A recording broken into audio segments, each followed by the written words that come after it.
this was Lynette. And so this is the second generation of the Eggemoggin 47s. Okay. So you can see the differences.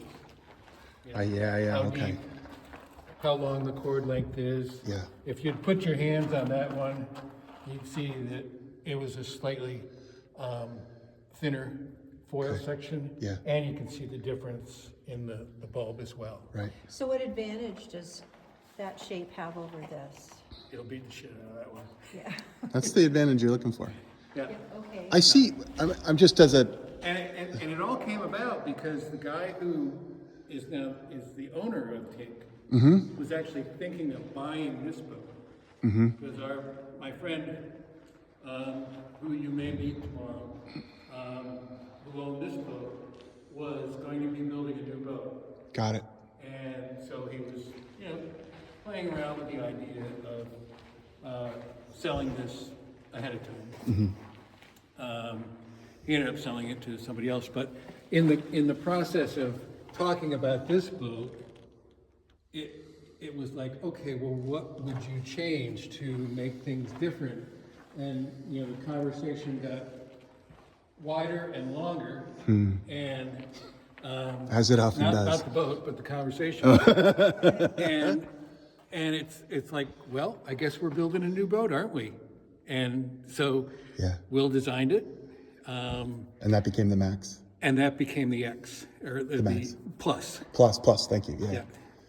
So I'm interested in the V in the hull. Because it's a pretty sharp V that runs stem to stern. Yep. And is that for lateral? Well, it's that amount of dead rise. Yeah. You got to remember the boat's sailing like this. Okay. So that amount of dead rise gives you that much more surface to, hold the boat up. So that becomes buoyancy under sail. Correct.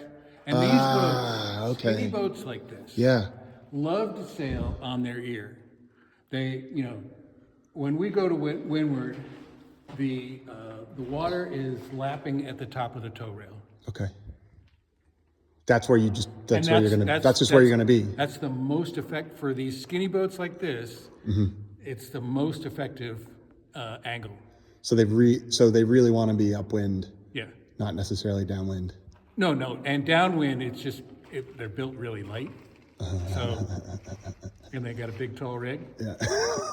So So hold on. So this dead rise, which in it won't.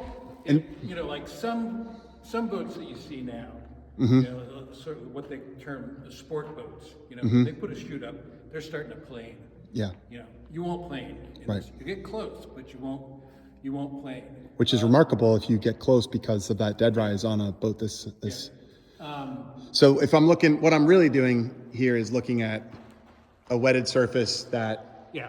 is in play during a port tack. Well, port or starboard. Yeah. So like each half of the boat is its own wetted surface. Yeah. In a lot of ways. Kinda. Yeah. Kinda. Okay. Yeah.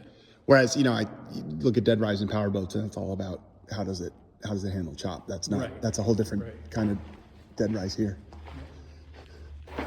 Well, hello. Yeah.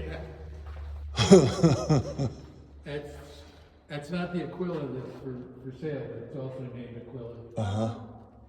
And it belongs to. I'm not gonna get on the boat, I just am gonna go up this ladder. Okay.